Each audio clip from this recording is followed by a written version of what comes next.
All right, I'm super excited about this week's membership spotlight. Have you heard? The Green Home Institute member, City of Ann Arbor, Michigan, passed unanimously a resolution to adopt the Home Energy Disclosure or HERD ordinance. According to them, this policy will provide consumer protections for home buyers by helping them understand the energy efficiency of their homes on the market in Ann Arbor. This will be accomplished through requiring a simple home energy score assessment to be conducted before the home's listed in the sale. The HERD makes the home energy use easy to understand, like a miles per gallon, just like a vehicle. Now, I've been saying it for a long time. The pins are falling. More and more cities are adopting home energy disclosure policies. So if you work in Ann Arbor, we need more home energy score assessors, and we can help them get registered. Even if you don't work there, these policies are coming to your city. It's happening.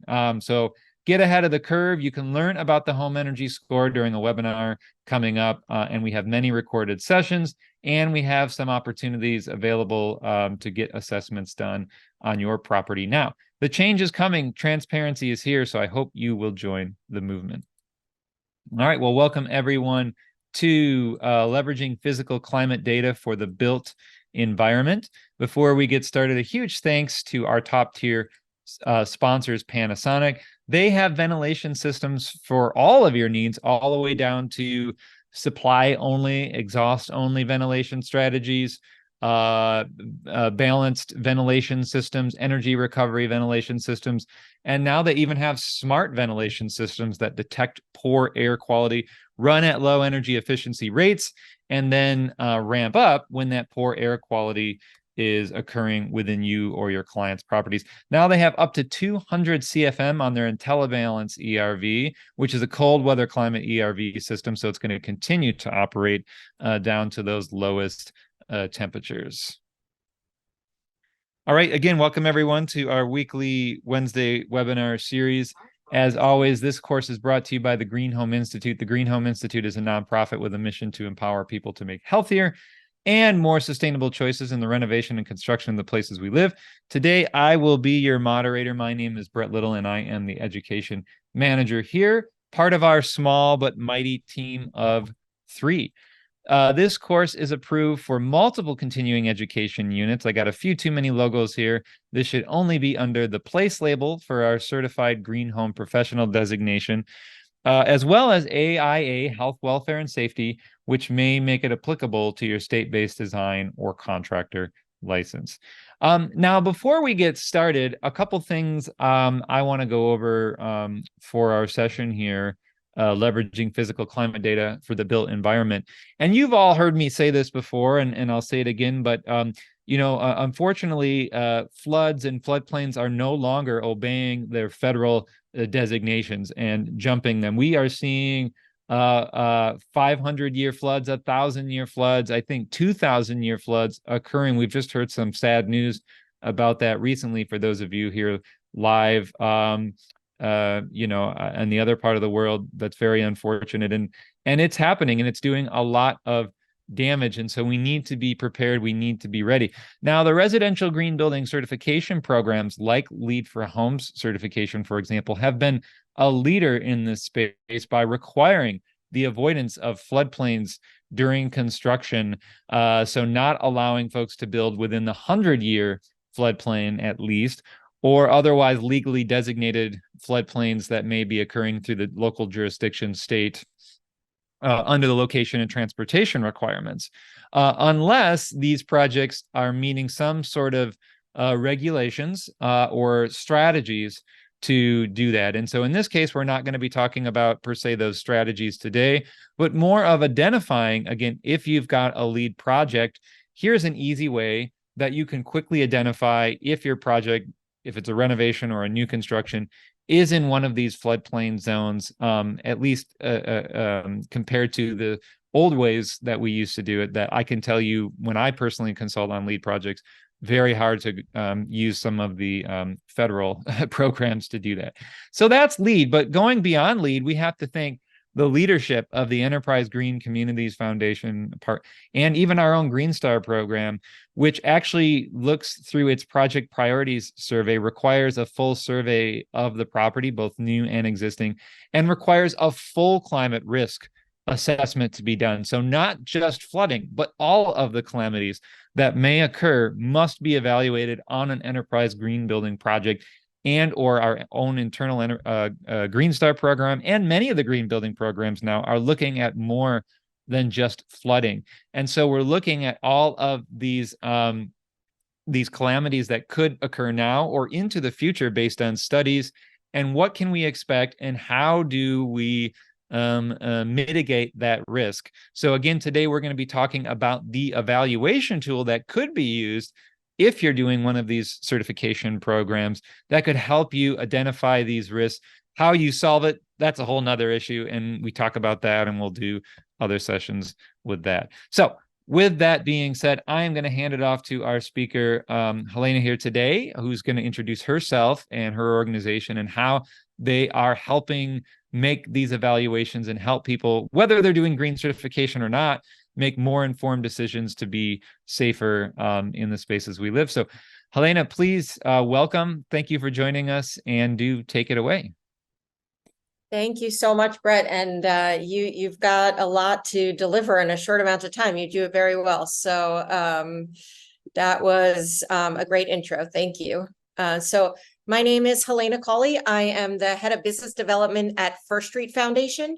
First Street Foundation is the nonprofit behind the tool Risk Factor, which is the tool that I'm going to tell you a little bit more about today.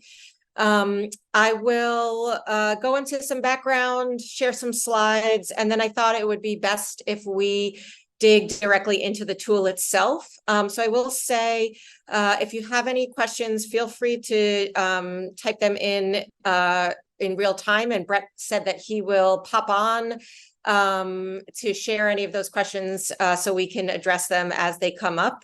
So do feel free to chime in if you have any questions or want any clarifications. So I'll tell you a little bit about First Street Foundation and what our mission is. We launched about 8 years ago. The mission is to make climate risk accessible and actionable for every individual, business, and government in the United States. And we do that by focusing on the built environment. We focus on every property in the United States to help understand and communicate what is climate change going to cost you, right? So we look at climate-based disasters.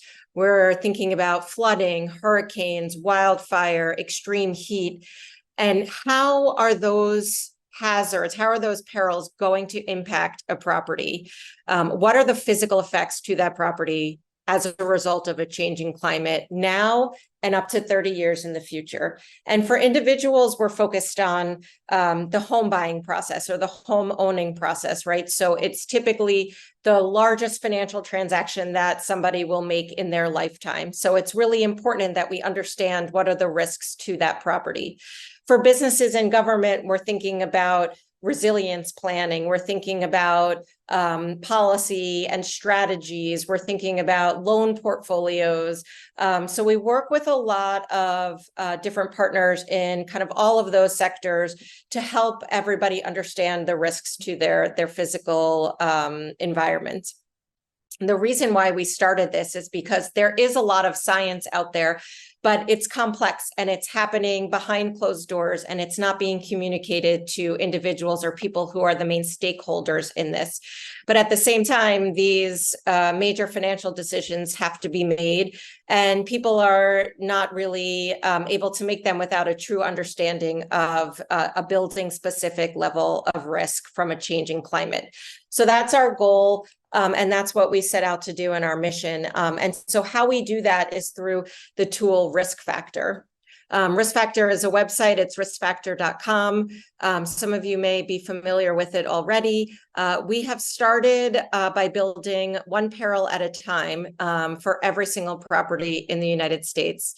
We started with flood, which we launched in 2020. And since then, we've added wildfire, extreme heat, and hurricane winds.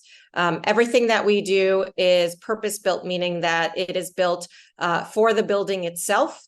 Everything is open science. It's peer reviewed by a panel of scientists before we make it publicly available, so that we can verify and make sure that we have the highest level of integrity with the data that we are putting out there. And we produce our data at a hyper-local resolution. So rather than starting from the top down and looking at a large swath of the country or geography, we're actually starting from the bottom up. So for flood, we look at a 3-meter resolution. So literally every 3 meters or every 10 feet, just about, we are taking an assessment of the elevation of the building, the geography of the land, how the flooding or the water to that building is being affected every 10 feet. And that's what we're using to assess our data and to put those data points out there for you. Same thing for fire, heat, and wind. We're looking at a 30-meter resolution, so a very hyper-local resolution that allows us to be property by property specific in our assessment of the risks. On top of that, we also look at damages and downtime days. So in addition to understanding what is the risk to that property, we'll also be able to calculate, which I'll get into a little bit more when I show you the tool, what we call damage fragility curves. So looking at a specific event, let's say a 1 in 100 year flooding event to this property now and then maybe 30 years from now, what is the cost to rebuild as a result of the damage that was caused to the structure? How is that amount changing over time as a result of a changing climate? How many days can we expect that that home or that commercial building will be out of commission in order to rebuild now and then in 30 years from now as well? So looking at all those pieces together to get a real kind of holistic view of how this property may be impacted as a result of these 4 different perils. And like I touched upon a little bit before, we are open and transparent in the work that we do. There are a number of vendors out there, and we celebrate as much data as possible being communicated to folks who need to know and need to base their decisions on climate data. But one thing I think that really sets us apart is that because we're a nonprofit, we are mission driven, we are not profit driven. And so we are able to publish all of our technical methodology directly on our website.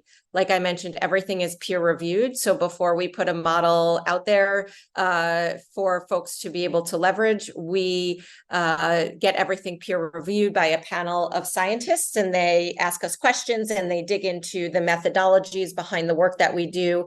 And a lot of folks will be able to help us verify the work that we do as well. And I do see Brett jumping in, so I will see what he's got to say.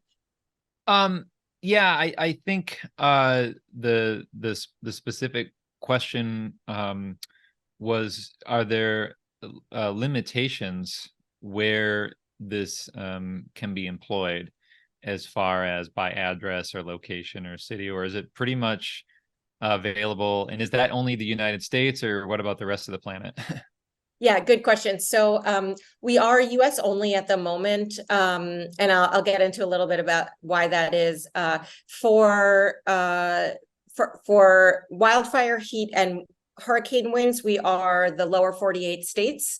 But we have every single property in the lower 48 states, and that includes every home, every commercial building, infrastructure, social infrastructure, hospitals, schools, etc. But also, and importantly, perhaps for this crowd, we also have empty parcel information as well. So for anyone who is looking to perhaps build a home where there is nothing on the property right now, we do have those parcels available as well. So we take the latitude, longitude of a property, and then we're able to assess the risk to kind of the center of that parcel as well. And I'll get in a little bit more into the tool later as to how you can kind of interact with that the data to understand, if I were to build, let's say, a 3,000 square foot home on this property, what might that look like in terms of risk?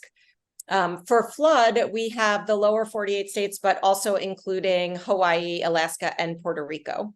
And the reason why we're US only is because the US happens to have a ton of amazing data that we use to build out these models. So we look at building characteristics for every property. We look at the geography, the slope of the property, and all of that information is available through partners like the USGS or NOAA or our property partner Lightbox. Some of it is freely accessible, some of it we do purchase. But it's very readily available within the US. It's not always the case in other countries. And so as we continue to grow, it is a hope and a plan of ours to expand beyond the US. But the US is where we focus all of our time and attention right now. And so a little bit more about how we calculate risk for every property. So looking at things like the roof type, or whether or not the property has a basement, how high off the ground is it, what's the first floor elevation of the home, what's the direction of the structure, and that's really important for hurricane winds. We look at what year was the home built, and that helps us understand the heating and cooling mechanism that we can expect to see in the home. So we can derive the kilowatt hours and the cost of heating and cooling that property. All of these things go into our data. Things like defensible space when it comes to wildfire. So how far away are the trees? If those trees catch fire from a wildfire, are they close enough to the home where they would actually deliver embers or light the home on fire, or are they far enough away where it would not actually spread to the property itself? So we work with our partners, Arup, which is an engineering firm that helps us use these building characteristics to understand the damage and downtime days, as I mentioned earlier. And I'll show you a little bit more of that in the tool as well.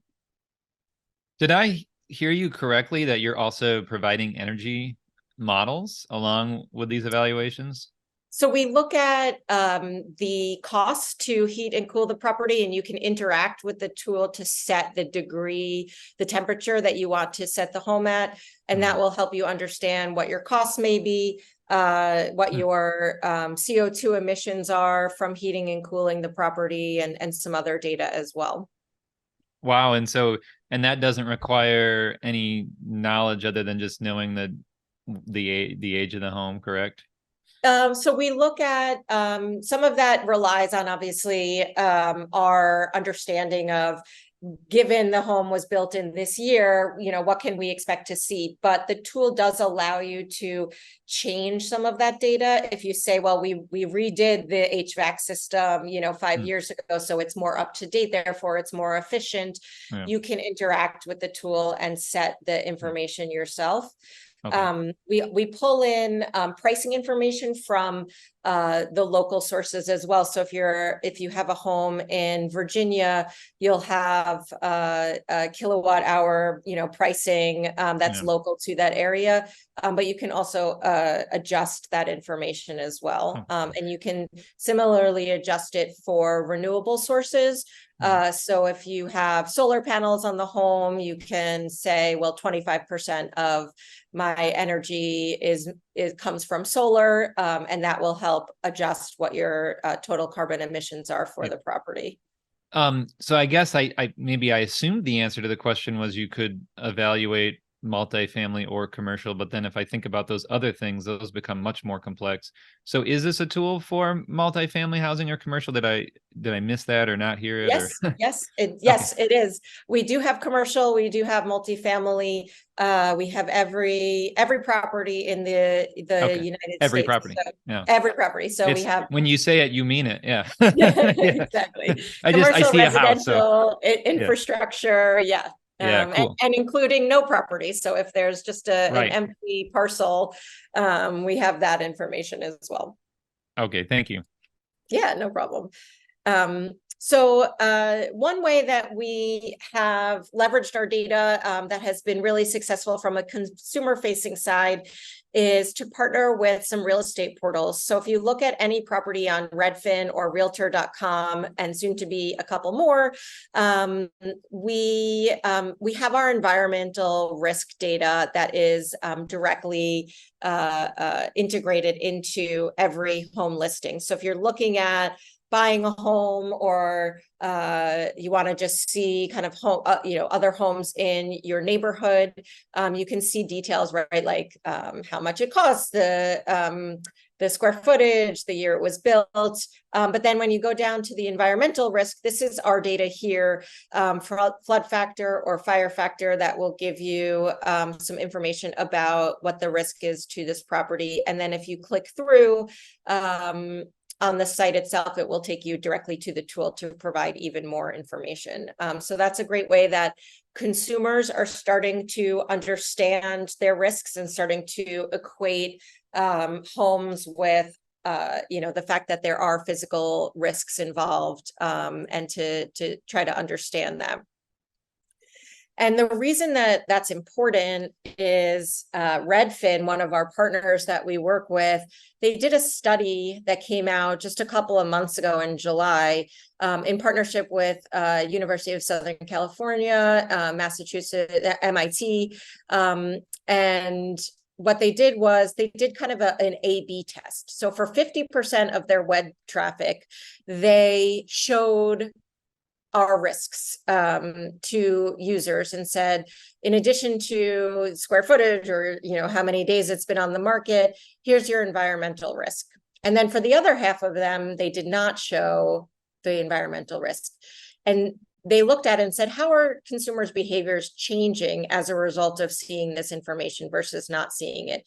And they found that where there was risk to a property, it was reducing the amount or the types of properties that people were looking at by over 50%, meaning that if it was a property that had like a 7, 8, or 9 or 10 out of 10 score, then people were looking and changing the homes that they were looking at to get much less risky homes that they were searching for in order to buy. So what that shows in the data that was proven out here is that climate risk is a factor in people's decisions on which homes to buy and where to look when they are exposed to the data. If a home is not, oh, sorry, go ahead, Brett. No, you can, when I come out, and feel free to finish your Okay. thought. So you're saying when a home is not... Yeah, so when a home is not as risky, we're not seeing that same strong signal. So it's really kind of where you're seeing that risk does exist from the data. We are seeing a change in behavior. So as you said, this building, this evaluates empty lots, and that's where we kind of go back to the lead location and transportation prerequisite of floodplain avoidance, right?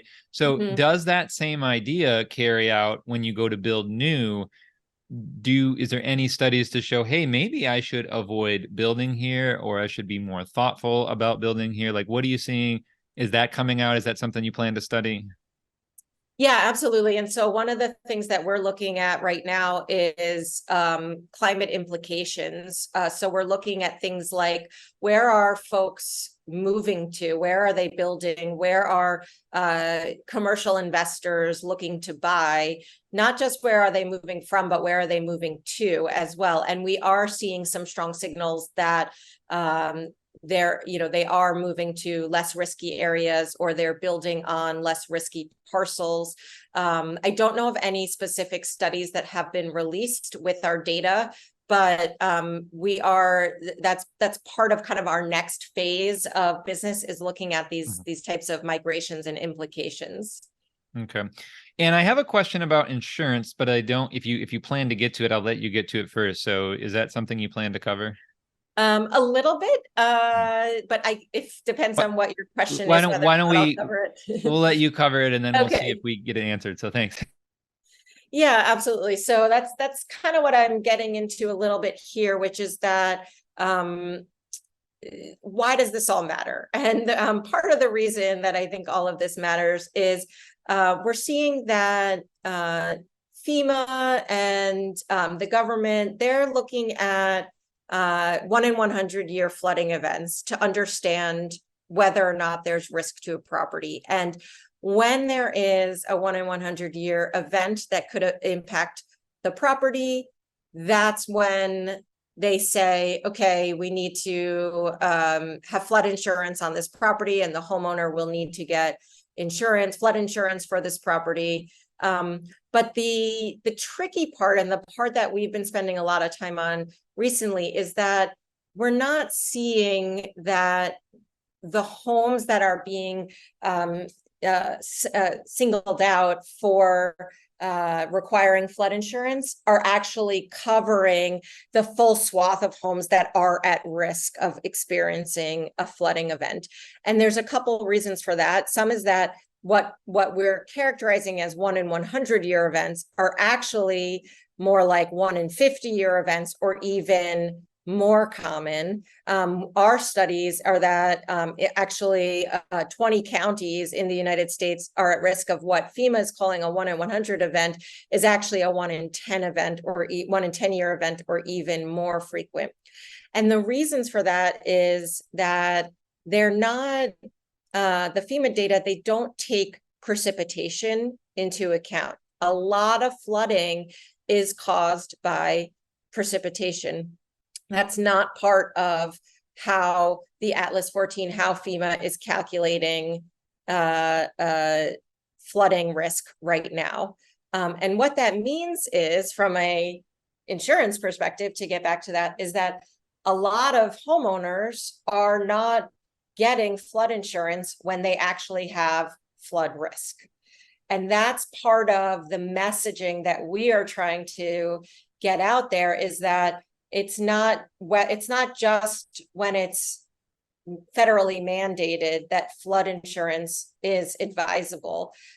It's whether or not there's actual risk. And our science and our models are showing that there's over 12 million properties that do have risk that aren't federally mandated. That's kind of in my next slide, which is that, and that's actually growing over the next 30 years to almost 14 million properties that have risk, but are not at this point required to have flood insurance. So is that kind of what you're getting at?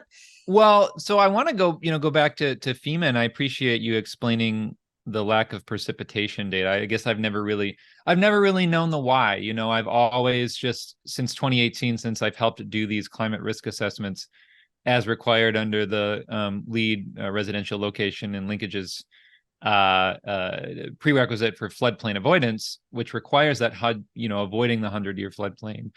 Right. But as you state, LEED only requires us to use FEMA data, so that's what we used to use. And then we started growing. First of all, we just started genuinely growing concerned as we heard what, FEMA may not be accurate, though I never really heard why, other than it just wasn't accurate. And so, for years I've been saying that. But as I think about it, it's like, is it time now to say, FEMA, this is not okay? Who is lobbying them? Who is saying, just not being good enough is not okay? You're the federal government. You should know what you're doing. Is that something you all are working on? I mean, what's going on with that? So it's a good question. So there's a couple of reasons why the FEMA data is not as accurate as it should be. And precipitation is one of them, but also they don't take climate change into account. So they're not forward looking in their risk assessments as well. So those are kind of the two big reasons. So it's based off of this, what's called Atlas 14 flood data. And I'm not a hydrologist. We do have a team of folks here that are doing this. So forgive me if I misspeak as it pertains to some of the more technical aspects. But from what I understand, they are in the process of upgrading from Atlas 14 to Atlas 15, which will take precipitation into account. The issue is that it's not scheduled to be released until about 2027. And recently, with the large infrastructure bill that was passed in Congress, there's over $1 trillion of budget that is going towards building out infrastructure. And a lot of that is energy related infrastructure and building infrastructure that is aimed at trying to help these buildings be more sustainable and withstand things like flooding and hurricanes and wildfires. However, it's built off of this Atlas 14 data that doesn't take a lot of the actual risk into account.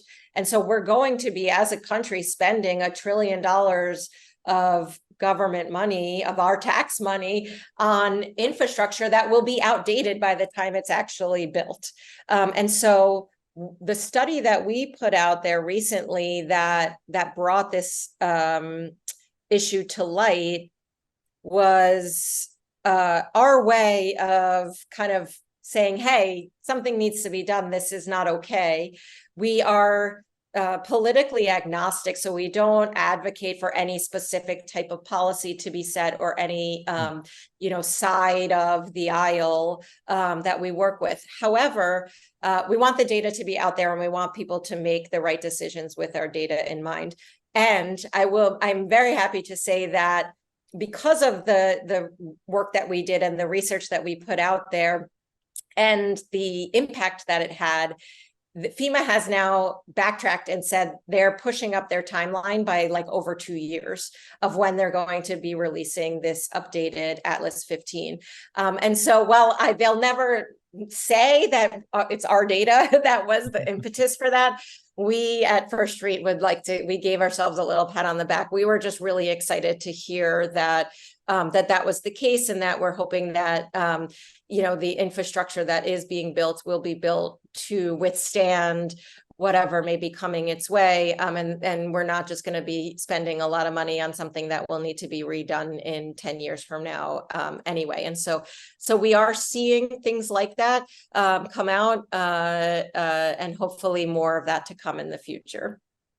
Well, that's fantastic. And thank you for sharing that. And yeah, you never know how many buildings and people's you may have saved just by getting this data out there. So congrats. Exactly. It comes down to kind of being able to communicate this. That's what our mission is all about, both for government and for individuals. Right.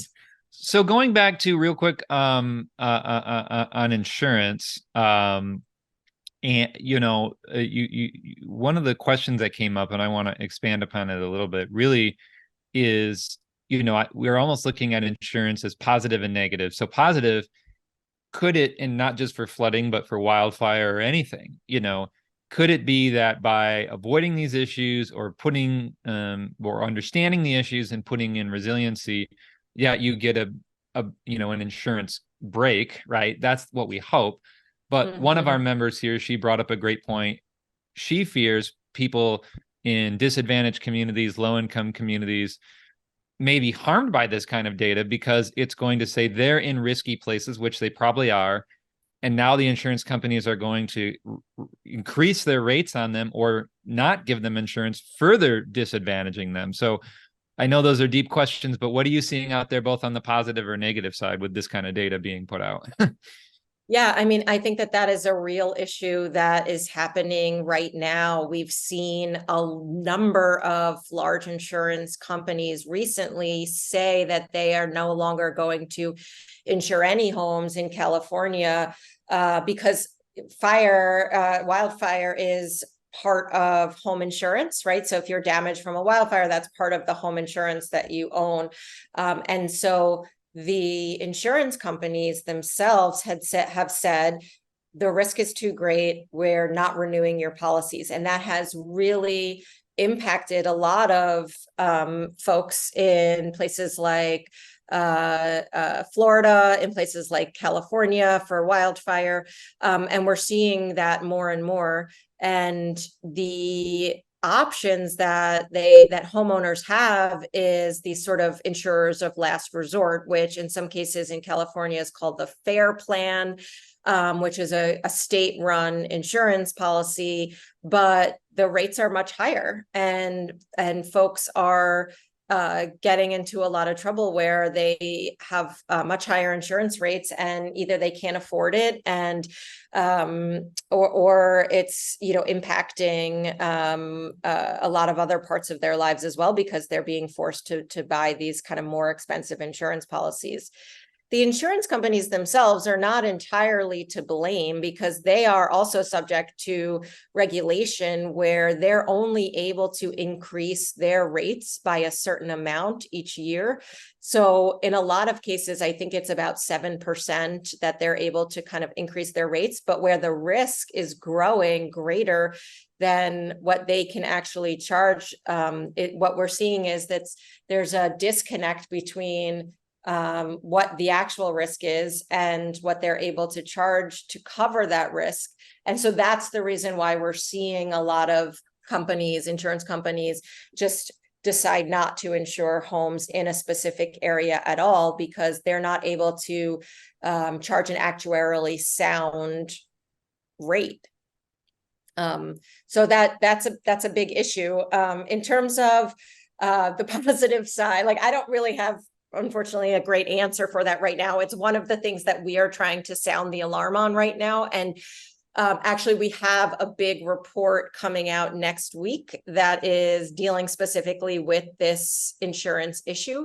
So stay tuned for that. I'd be happy to share that with you, Brett, for you to share with all of your members when it comes out.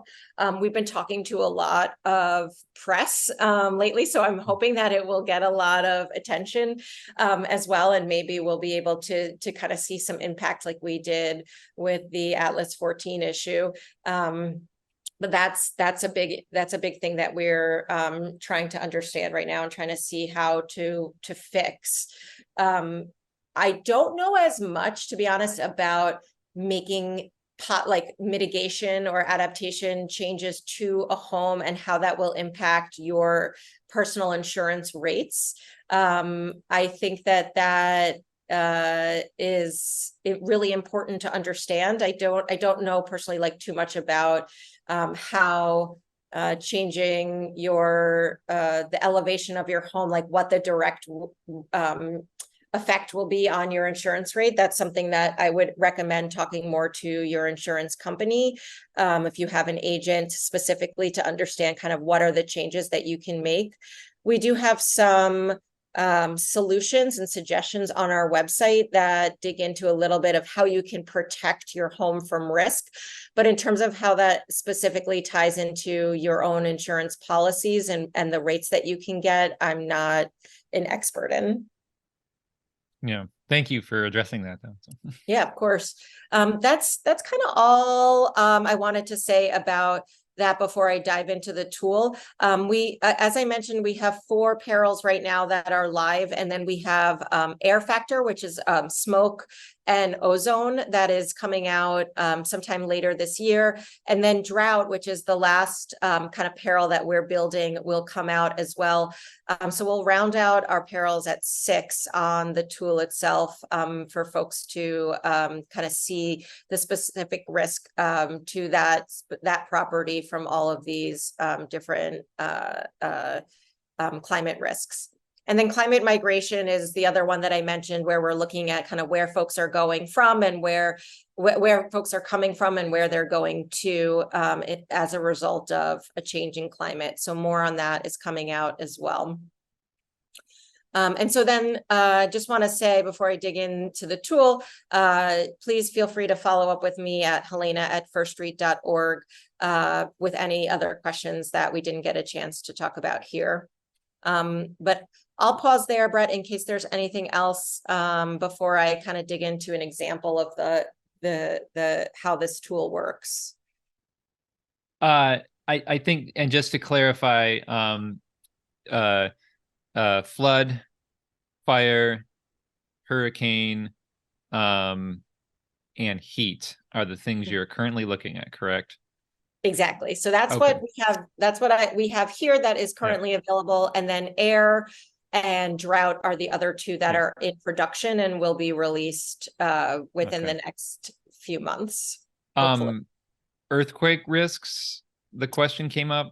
So earthquake, we are not planning to model. The reason for that, obviously, it does cause a lot of damage and it is a big risk, but it's not necessarily a climate-based risk. So it's not something that as a result of climate change is growing in intensity. And so it's not something that's currently on our roadmap. Yeah. And I've seen some climate tools have wind. Oh, you have it. It's right there. Okay. Well, okay, so that solves but cold waves, right? I mean, and maybe the solution to a cold wave is to not live in climate zone 4. Maybe that's the solution, Yeah. we deal with it here. But I mean, Yeah. is that something you look into as well? It's not on our near-term roadmap, but possibly. It's something that actually is something we've talked about in the past. If we hear from folks that it is something that they are particularly interested in, that helps guide our roadmap as well. So always happy to get feedback on what is most important. These are, the tools, the factors that we've seen have been the most in need or the most important, both from a severity and from a damage perspective.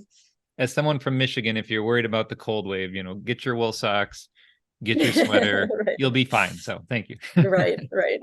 Exactly. So this is our tool, and just trying to be mindful of the time. I'll try to dig in as much as I can, but I also just want to point out before I get started that beginning on Monday, if you come to this site, it's riskfactor.com, you can get a 2-week free trial. And I'll go into a little bit. There is some cost involved. While we are a nonprofit organization, we get most of our funding from philanthropic donations, but we do also support ourselves somewhat from the data itself. So there is some pricing involved with certain aspects of the tool, but there is a 2-week trial that's starting on Monday if you create an account. So just want folks to be able to know that so that they can plug in their own addresses as well and get some information that they'd be interested in. So this is our main page, our overview page for any home that you go to or any property. So you'll look at each one has its own score. And that's a combination of what is the likelihood of this event to occur and how bad could it become. So something like a 9 out of 10 means that there's a lot of flood risk. It's both going to happen more frequently as compared to other homes, and the depth of water reaching that property is considered to be extreme. So the same thing kind of for each one. And there's also a lot of explanation on our tool as well, if you wanted to dig into how those scores are created.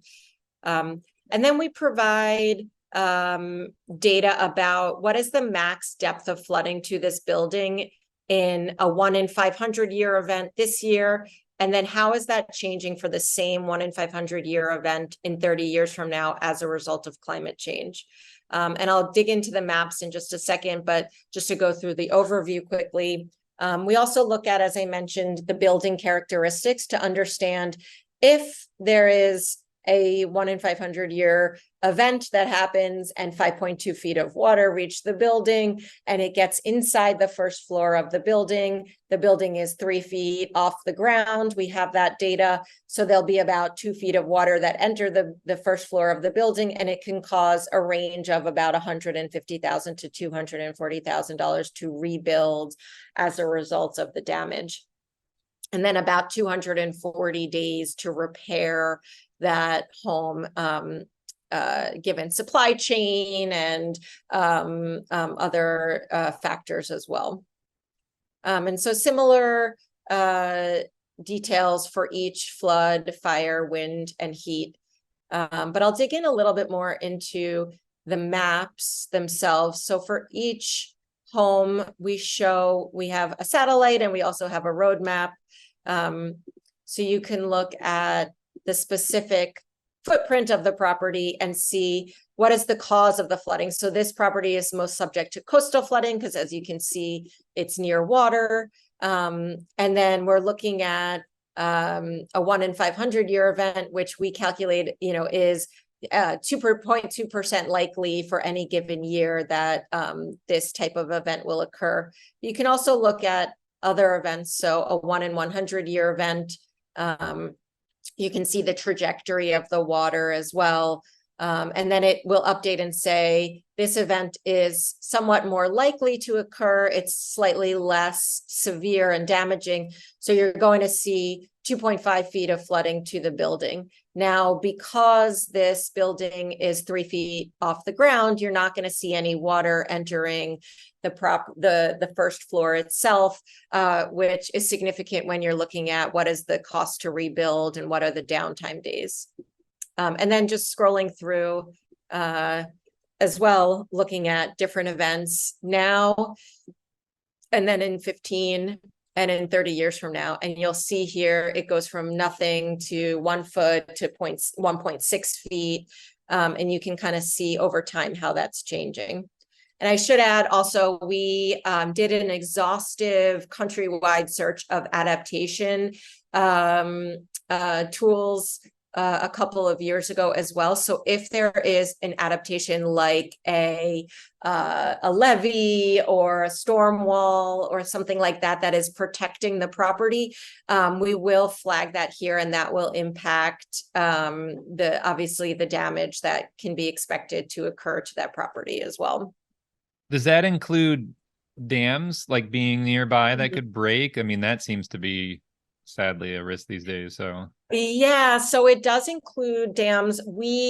For purposes of our model, we assume that the adaptations work to the degree that they are built.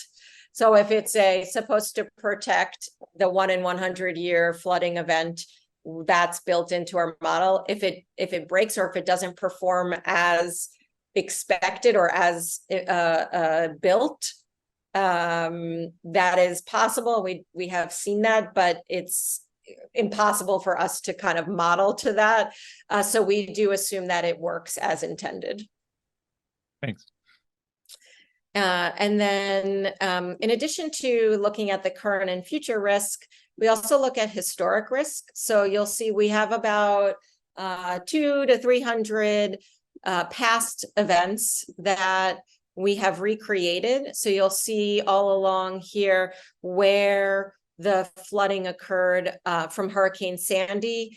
Was this property itself affected? Yes, there were 2.4 feet of water that reached this building. How many other buildings in the area and the total buildings that were impacted by the event? So you can scroll through and see different past events as well, and see kind of how the water either did come to all the way up to that building, or where it may have come kind of in and around that area. Looking at, of course, roads and things like that that are of interest. And that takes me to the community risk, which allows you to look at the community in different ways, looking at county, neighborhood, zip, or city. And if you want to filter down to say, I'm really interested in infrastructure in the county. So looking at things like power plants or hospitals or schools. Let me try to dig in. You'll see these dots here that you can filter through to see what is this property. I can never get the little finger to pop up. There we go, somewhere. Well, anyway, you get the idea. Everyone else but me is better at this. I can never get the little finger to pop up if I scroll over it. But what should happen is it'll tell you a little bit about this particular building, and then you can get a sense of what the risk is to that building as well. There we go.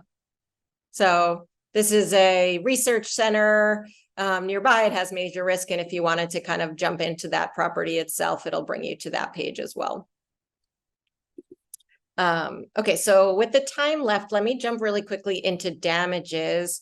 So this is the interactive tool that I was talking about. So we have here the first floor elevation is set to 3 feet. There's no basement in the building, but as a designer, or if you are the homeowner and you say, I'm thinking about building it up a little higher, or I want to create a finished building or finished basement in the building, you can play around with that here and it will flow through down below to what are your damages and downtime days. So looking at the flood damages by likelihood, you'll see the 1 in 500 year event all the way to the 1 in 2 year event this year and in 30 years. So if you're looking at the 1 in 500 year event, we're seeing, again, this amount of cost. But in 30 years, that cost is going up because there's more flooding to the building. There's more flooding that's entering the property itself. So it's going to cause more damage. If you look at here, now we do have a basement in the building. You're going to see that that number is going to go up from where it was before in this year, because now you have a basement, the water can go down into the basement and start to damage some of the, infrastructure in the basement as well. So you're going to see that number change. We also have a parametric view, which is what is the likelihood of 1 inch of water to reach this building over the next 30 years? What is the likelihood of 3 feet? And you can kind of interact with the tool and understand parametrically what is the risk of at least 1 foot of flooding reaching this building over the next 30 years. And then we look at average annual loss as well. So we take the risk of flooding and the risk of damage to this building over 30 years and say, what is the kind of average annual loss that you can estimate now? And then as the risk increases over time, that average annual loss estimate is increasing as well.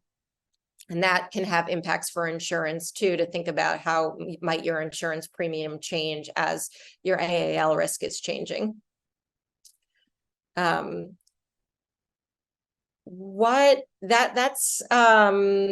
That's the damages tool.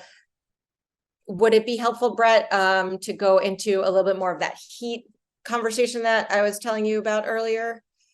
I think that's very relevant, and we still have some time to talk. So perfect. Yeah. So in terms of the heat, what we're looking at here is the local hot days for a property. So just really quickly looking at the report. So this in Fairfield County, a local hot day is kind of the hottest 7 days of the year. So that's, for this area, is considered 98 degrees. Obviously, in different parts of the country, that number will be different. But what we look at is, if it's the hottest 7 days right now, how many days will we reach 98 degrees in 30 years from now? So for this property, we're looking at 7 days this year, and that's going to grow to more than double to 16 days of 98 degrees or higher over the next 30 years as a result of the changing climate. So we're looking at how does that affect this area? And then we're also going to look at how does heat affect this building itself. So on the damages page, we set the desired cooling temperature to 70 degrees, but you can also adjust that and say, what if I only set it to 72 degrees? Or if I like to keep it cold, it's at 68 degrees.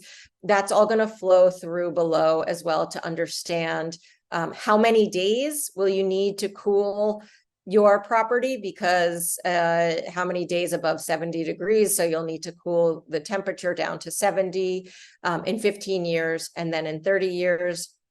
And it will also flow through for your cooling costs and your energy use. So you're looking at your average cooling degree days, average cooling costs, and your estimated AC consumption over 30 years as well. And then I was talking a little bit about the renewable energy. So we're looking here at your average carbon dioxide emissions. And right now we assume that 0% of your heating or cooling comes from renewable resources. So this is what your carbon emissions are going to look like. But if you say we're going to install solar panels that actually cover 25% of our cooling requirements, now you're seeing in real time that the CO2 emissions are changing because you're using renewable energy sources. And so you're going to see that your CO2 emissions are going down, and how they may change now. And in 30 years from now, let's say you're going to cover more of your home with renewable sources. So now your AC emissions are going down even further, although they are, of course, increasing over the next 30 years as a result of increased cooling costs, or increased cooling requirements, I should say.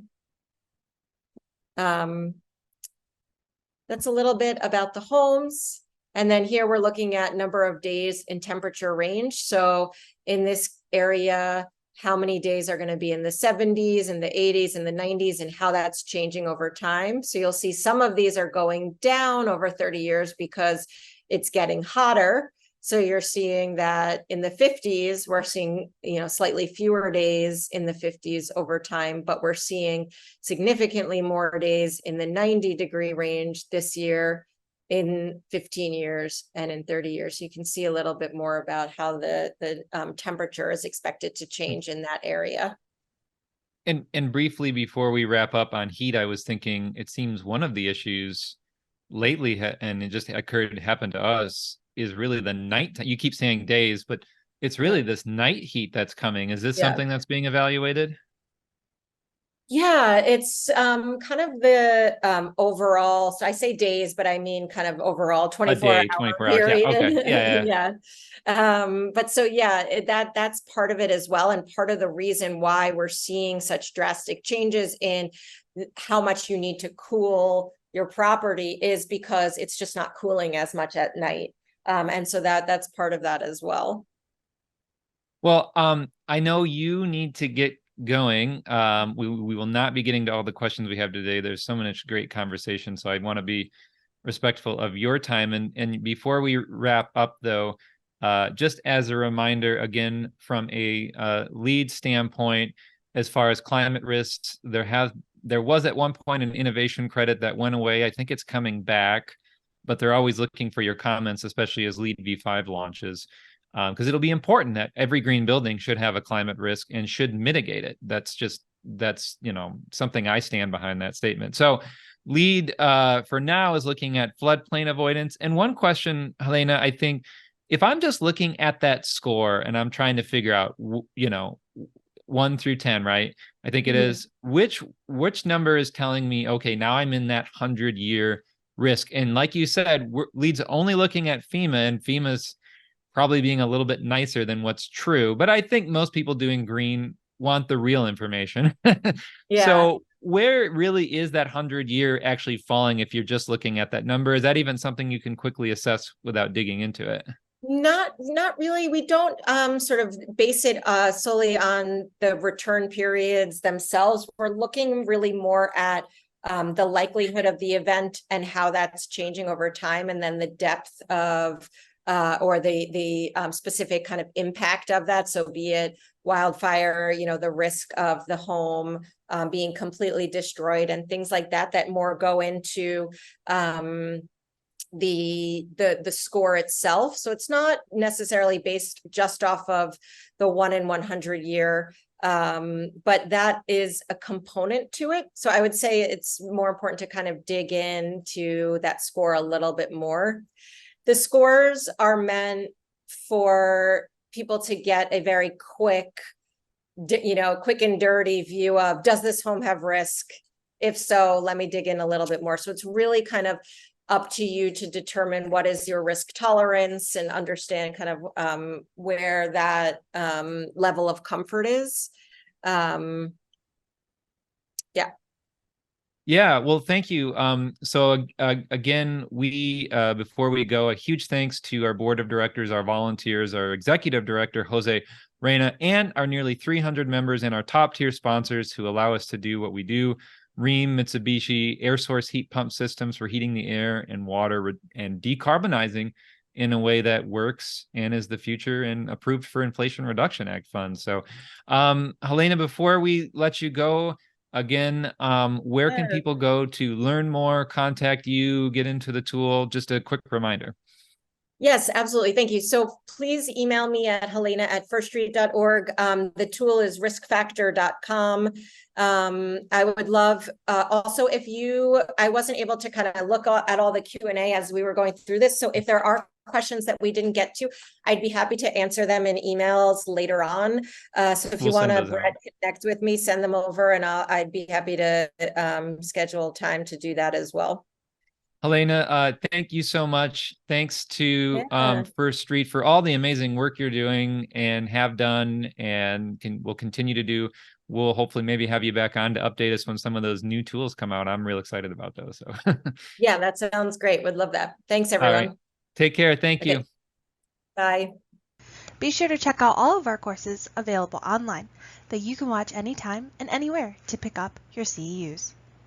Before you go, make sure to subscribe to us on YouTube to get weekly updates and stay up to date on green building science courses, webinars, and home tours. Thanks again.